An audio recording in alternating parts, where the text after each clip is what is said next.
اعوذ باللہ من الشیطان الرجیم بسم اللہ الرحمن الرحیم منیبین الیہ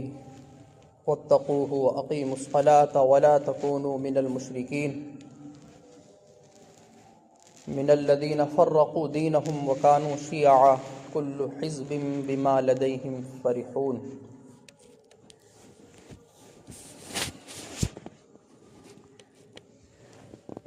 نماز کے متعلق اس آیت کریمہ میں بڑی ڈراؤنی بات اللہ تبارک و تعالی نے بیان فرمائی ہے، اور نماز ہی کے متعلق ہمیں سب سے زیادہ محنت کرنا چاہیے، اس لیے کہ اسی کے اندر بہت زیادہ ہماری لاپرواہی نظر آ رہی ہے۔ اللہ تبارک و تعالی نے نماز کے ترک کرنے پر کئی جگہ وعیدیں بیان فرمائی ہیں، اور نماز کے ترک پر اللہ تبارک و تعالی نے سزا کا ذکر فرمایا ہے، لیکن ان جگہوں میں سے مفسرین کرام ارشاد فرماتے ہیں کہ یہ جو جگہ ہے جو سورہ روم کی آیت نمبر 31 ہے، اس میں سب سے زیادہ بڑی وعید بیان کی گئی ہے۔ یعنی اور جو نماز چھوڑنے پر جو خرابیاں ہیں اور جو ہلاکتیں ہیں وہ اپنی جگہ ہیں، لیکن اس آیت کریمہ میں جو نماز کی خرابی کو بیان کیا گیا ہے تو وہ بہت بڑی خرابی بیان کی گئی ہے نماز کے ترک کرنے پر، اور وہ یہ ہے، اللہ تعالیٰ ارشاد فرماتا ہے وَأَقِيمُوا الصَّلَاةَ وَلَا تَكُونُوا مِنَ الْمُشْرِكِينَ، اور نماز قائم کرو اور مشرکین میں سے نہ ہو جاؤ۔ تو اس سے مفسرین کرام اس کا مفہوم یہ بھی بیان فرماتے ہیں کہ نماز کا ترک کرنا اور دیگر اللہ تبارک و تعالیٰ کی اطاعت و فرما برداری کا ترک کرنا اور اپنے فرائض کو چھوڑ دینا اور اللہ تبارک و تعالیٰ کی نافرمانیوں کو اپنے اوپر مسلط کر دینا، اس کے احکام کی مخالفت کرنا، یہ مشرکین کا عمل ہے، اور ایسا کرنے والا انسان مشرکین کے عمل کرنے کی طرح عمل کرتا ہے کہ اللہ تبارک و تعالی نے صاف ارشاد فرمایا کہ نماز قائم کرو وَلَا تَكُونُوا مِنَ الْمُشْرِكِينَ، اور مشرکین میں سے نہ ہو جاؤ۔ مطلب یہ ہے کہ نماز کو ترک کر کے کفر و شرک کے قریب نہ ہو جاؤ، کہ نماز کو ترک کرنا یہ کفر و شرک کے قریب ہونے کی طرف اشارہ ہے، اور یہ بھی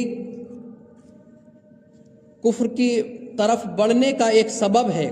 جہاں کفر کی طرف بڑھنے کے اور بہت سارے اسباب ہیں، ان اسباب میں سے ایک سبب نماز کو چھوڑ دینا ہے کہ جس سے انسان کفر کے قریب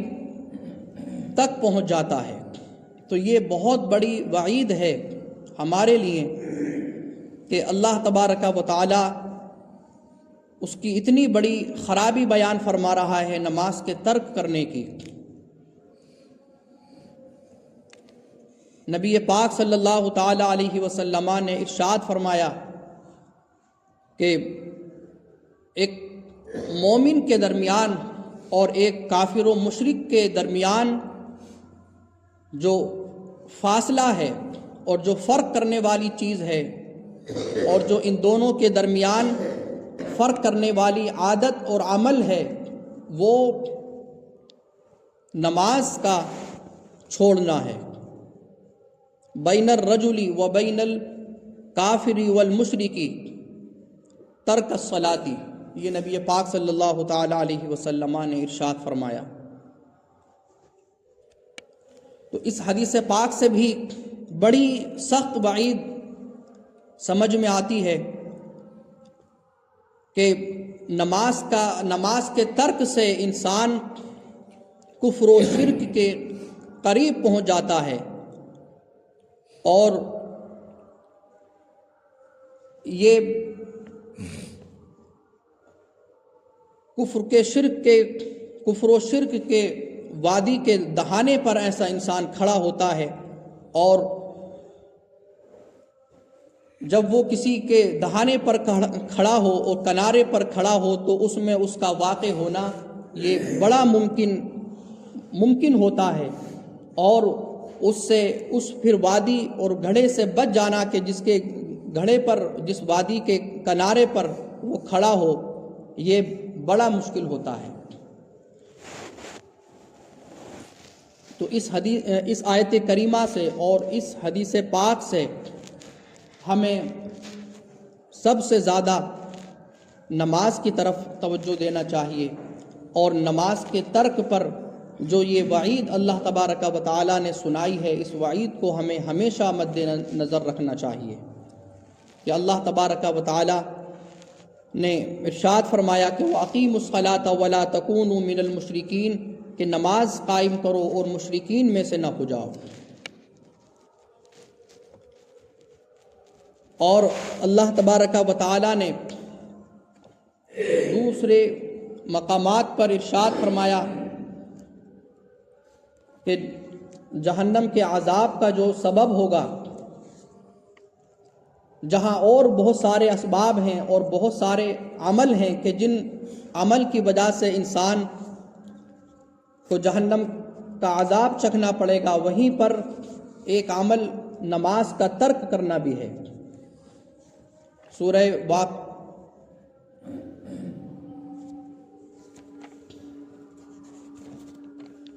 اللہ تبارک و تعالی ارشاد فرماتا ہے سورہ حاقہ کے اندر،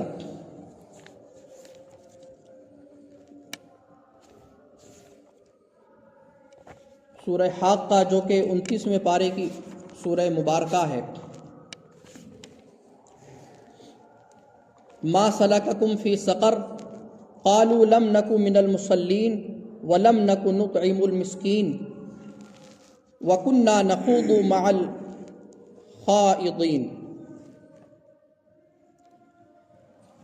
کہ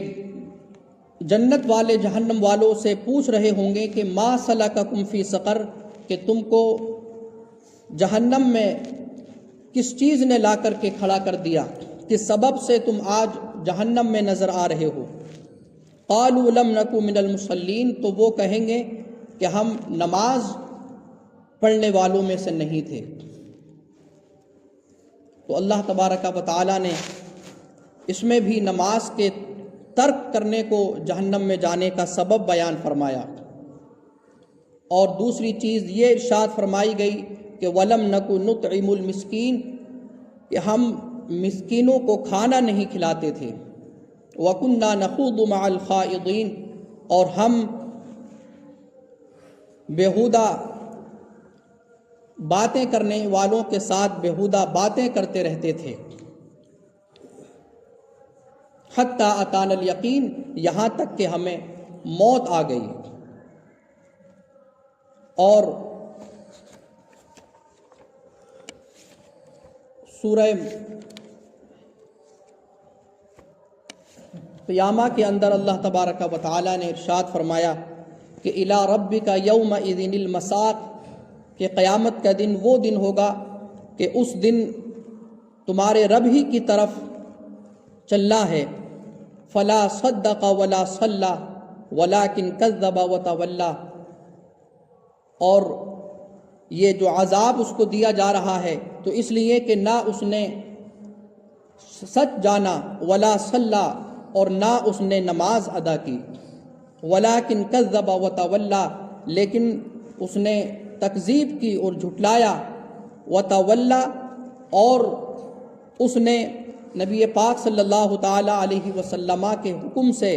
روگردانی کی، اللہ تبارک و تعالیٰ کے حکم سے روگردانی کی۔ تو اس میں بھی سزا کی طرف جو جانے کا سبب ہے، تو اللہ تبارک و تعالیٰ نے یہ سبب ارشاد فرمایا کہ نہ اس نے تصدیق کی نبی پاک صلی اللہ تعالیٰ علیہ وسلم جو لے کر کے آئے، ولا صلی، اور نہ اس نے نماز ادا کی۔ اور اللہ تبارک و تعالیٰ نے سورہ کہف کے اندر ارشاد فرمایا، فخلف من بعدہم خلف اضاعوا الصلاة واتبعوا الشہوات فسوف یلقون غیا، کہ ان کے بعد پھر ان کی بری اولاد نے جنم لیا، اضاعوا الصلاة، کہ جس نے نماز کو ضائع کیا، واتبعوا الشہوات، اور جس نے نفسانی خواہشات کی اتباع کی، فسوف یلقون غیا، تو عن قریب اس کو جہنم کی وادی غی میں وہ جائے گا، الا من تاب وآمن وعمل صالحا، مگر جس نے توبہ کر لی اور وہ صاحب ایمان ہو گیا اور اس کے بعد اس نے نیک عمل کیا، فاولئک یدخلون الجنہ، تو ایسے لوگ جنت میں داخل ہوں گے، ولا یظلمون شیئا، اور ان پر تھوڑا سا بھی ظلم نہیں کیا جائے گا۔ تو اس میں بھی اللہ تبارک و تعالیٰ نے اس چیز کو ارشاد فرمایا کہ پہلے نیک لوگ رہے اور ماں باپ ان کے صالح تھے، متقی پرہیزگار تھے، لیکن انہی نیک لوگوں کی اولاد پھر ایسی ہوئی کہ ان کے اندر فساد پیدا ہوا اور ان کے اندر بری عادات پیدا ہوئیں، برے کام انہوں نے کرنا شروع کیے، لیکن ان برے کاموں میں سے جس برے کام کا اللہ تعالیٰ نے ذکر کیا ہے وہ صرف نماز کو ضائع کرنے کا ذکر کیا ہے۔ تو اس سے بھی یہ واضح ہوتا ہے کہ برے کاموں میں سب سے جو برا کام ہے اور سب سے بڑی ہلاکت کی جو چیز ہے، اللہ تبارک و تعالیٰ کو جو سب سے ناپسندیدہ چیز ہے وہ نماز کو ضائع کرنا ہے۔ یعنی ان کے اندر اور بھی بہت ساری برائیاں تھیں، لیکن ان برائیوں کو اللہ تعالیٰ نے ذکر نہیں کیا کہ ان اولاد نے یہ کام کیے، اس برے کام میں ملوث ہوئے اور انہوں نے یہ شروع کر دیا کام، انہوں نے اور بہت سارے برے شروع کیے، لیکن ان کاموں کو اللہ تبارک و تعالیٰ نے ذکر نہیں کیا کہ انہوں نے جو ہے وہ بدکاری شروع کی یا جوا شروع کیا یا انہوں نے شراب پینا شروع کیا، حالانکہ یہ سب کام بھی حرام اور ہلاکت والے ہیں، لیکن اللہ تبارک و تعالیٰ نے ان کا ذکر نہیں کیا، بلکہ سب سے بری بات جو ان کے اندر تھی وہ یہ کہ فخلف من بعدہم، ان کے بعد ان کے جانشی ایسے ہوئے کہ اضاعوا الصلاۃ، انہوں نے نماز کو ضائع کیا،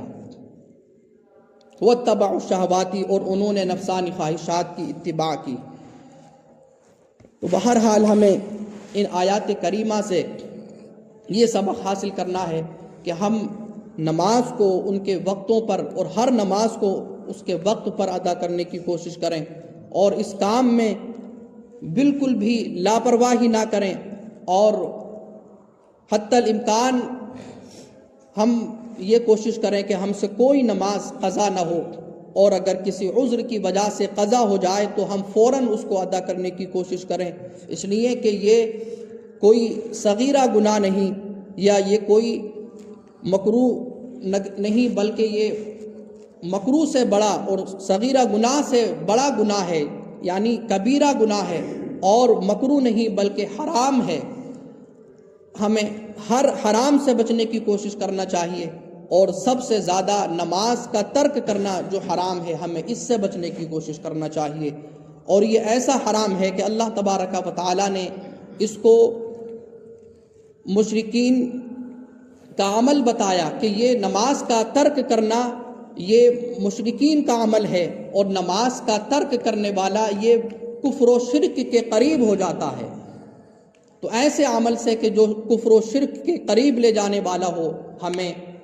بچنا چاہیے، اس لیے کہ کفر و شرک جو ہے یہ وہ گناہ ہے کہ اللہ تبارک و تعالی ہر گناہ کو بخشنے کا،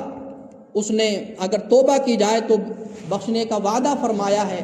کہ صرف شرک نہیں معاف کیا جائے گا، باقی اور جو گناہ ہیں اگر سچے دل سے توبہ کر لی جائے تو اللہ تبارک و تعالی معاف فرما دیتا ہے۔ اور نبی پاک نے صاف ارشاد فرما دیا کہ ایک مسلم اور ایک کافر کے درمیان صرف نماز کا ترک کا فرق ہے، کہ مسلمان نماز کو پڑھتا ہے اور وہ نماز کو نہیں پڑھتا، اور اگر یہ فرق مٹا دیا جائے تو پھر یہ سمجھو اسی کی طرح عمل کر رہا ہے اور اس کے قریب پہنچ رہا ہے۔ جیسے کہ انہوں نے مثال بھی دی کہ ہم کہتے ہیں کہ میرے اور گھر کے درمیان صرف 2 قدم ہیں، تو مطلب یہ ہے کہ بس 2 قدم کے ذریعے سے میں مسجد پہنچ جاتا ہوں۔ تو اس کا انہوں نے یہی مطلب بتایا کہ نبی پاک نے ارشاد فرمایا کہ مومن اور مسلمان کے درمیان نماز چھوڑنے کا فاصلہ ہے، تو یعنی بس اس فاصلے کو ختم کیا جائے تو یہ اس کے قریب پہنچ جاتا ہے۔ تو نہایت یہ سخت وعید ہے کہ جو ہمیں ہمیشہ مد نظر رکھنے کی ضرورت ہے، اور بالخصوص ہمیں ماہ رمضان شریف سے پہلے اس کو